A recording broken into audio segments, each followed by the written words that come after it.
What's up, Wagwan? Welcome back to another video. So you probably clicked this video because you're either a night shift nurse, about to be a night shift nurse, and you want to know how to survive night shift. I did night shift for a year, like 2 months, and I feel like I have a routine down packed. I have some tips and tricks that I wish somebody told me before I started night shift. So if this is a video that you're interested in, don't forget to like, comment, and subscribe, and keep on watching.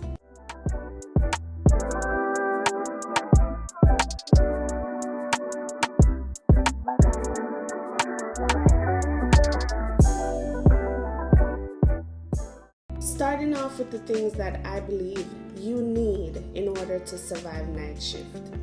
So I have my phone here because I'll be looking at my notes that I took. So number one, you need blackout curtains. I don't care what nobody says. Blackout curtains create an illusion that it's nighttime. My room is pitch black, no light. Okay, so blackout curtains, number one. White noise machine. Now this may not work for everybody, but it works for me. I purchased like a specific white noise machine, and then I didn't really like it, so I returned it on Amazon, and then I purchased a fan, like a standing fan. And then that served as my white noise machine. Speaking of fans, I needed a cold environment. Like my house, my room was like Antarctica. It cold, like cold. As soon as I walk through the doors in the mornings, my AC is on 69 and my fan is on medium to high speed. I need my room cold. Next, eye masks. So I don't think you need like any specific eye mask. The ones that I use were like the weighted ones. I'll show like a picture here, and I'll try to put all of the things that I'm listing in the description below. But eye mask, they definitely helped, especially the weighted eye mask. And then earplugs. No, I don't use earplugs all the time. I use earplugs especially on weekends when the kids were home or my husband was home and they were in the living room, or I have guests over and I need to like block out the noise. That's when I would use my earplugs.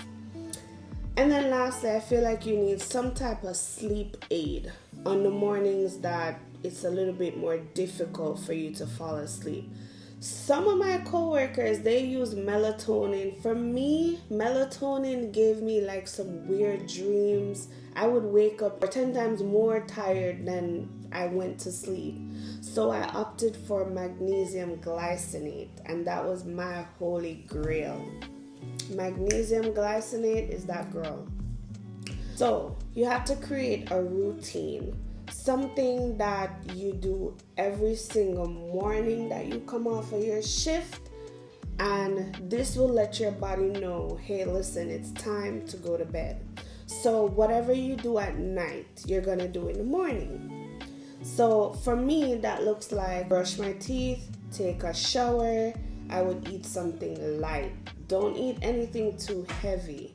So I would eat something light, do my skincare, journal, read my Bible, pray, listen to a podcast or, something short, And then my phone is on Do Not Disturb by 10 a.m.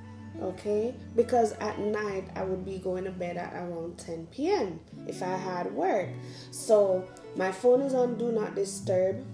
Anybody that I need to talk to, they know. After 10 a.m., do not call me because that phone is on Do Not Disturb. So what are the things that you should be avoiding? So I kind of touched on some of them. So don't eat a big meal. I usually, once I walk through the door, I usually don't overhydrate because then you want to go to the bathroom every 2 seconds. So I don't eat a big meal. I don't overhydrate.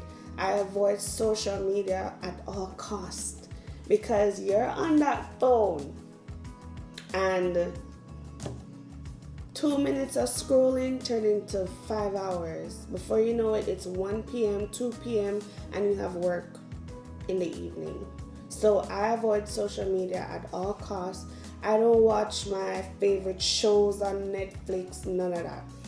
And I definitely learned to set boundaries with friends and family. Like, if you have work, they cannot be calling you. They can't want to go to Target, go to the mall. You have to set boundaries. My kids, my husband, my family, they know when I have work the next day, my room, off limits. Once I close that door, it's off limits until I wake up and open it. So, you have to set healthy boundaries with, the people in your life. So now you have fallen asleep. It's time to wake up to go to work. So these are the things that I would do to actually survive the night shift. I wake up at around 5 p.m. every night or every day. Wake up at 5 p.m. I'll prep my meals. Some people, I'm not judging you, but for me, when I wake up at 5 p.m., I shower again. That wakes me up, it gets me re-energized. So I wake up at 5 p.m., take my shower, I do my skincare, put on my mascara, lip gloss, whatever, and I hydrate. For me, I don't drink coffee, I don't drink energy drinks. It's just not for me. It's not because I feel like it's bad, but it gives me heart palpitations. So I don't drink coffee, I don't drink any of that stuff. I drink green tea. And green tea will give me all the energy that I need for my 12 hours. Wear comfortable scrubs, compression socks, and comfortable shoes. Here's how my schedule will look.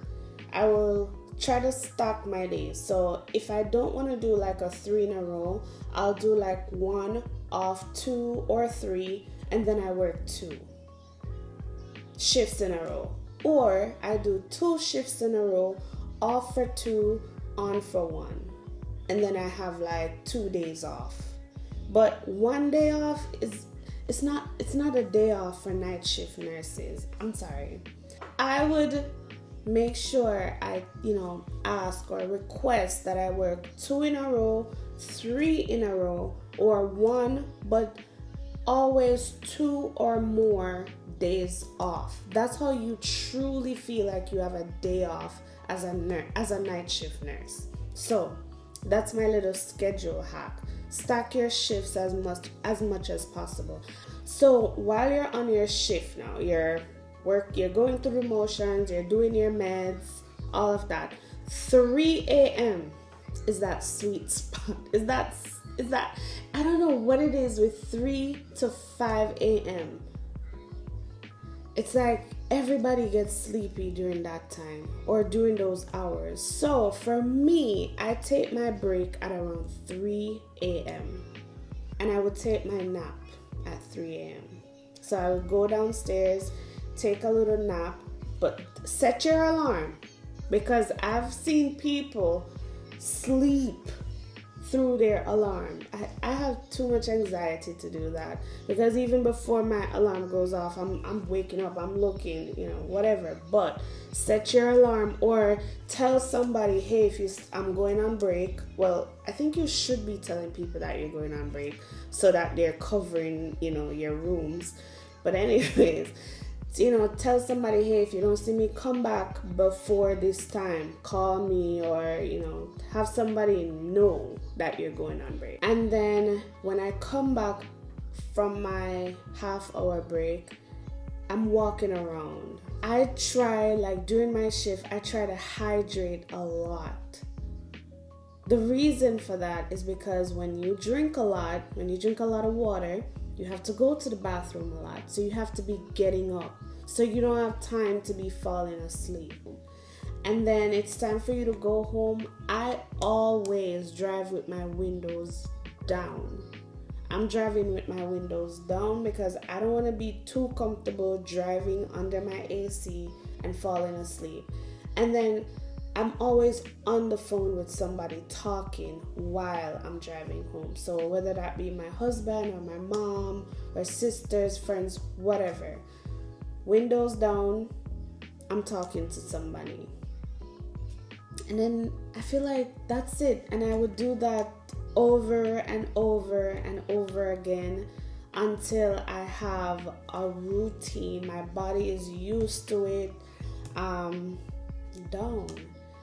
Night shift is not natural. It's not natural for you to be up all night, And so if you're having a hard time, creating a routine or even sticking to your routine or falling asleep, give yourself time. If this is your first night shift position, give yourself time. When I just started night shift, it took me like 2 weeks, maybe 2 weeks to a month for my body to really understand that you're sleeping during the daytime now. It's hard. I quickly knew that night shift wasn't for me personally, but I have people who swear by it. They do nothing. They would never do a day shift. So if it's for you, it's for you. And if it's not for you, don't feel bad about it. That's all I have for you. I really can't think of anything else that I incorporated into my routine. But if you have any tips, any tricks, any, little hacks that you did to survive night shift, leave it in the comments. Until next time, don't forget to like, comment, and subscribe to the channel. And as usual, I'll catch you in the next one.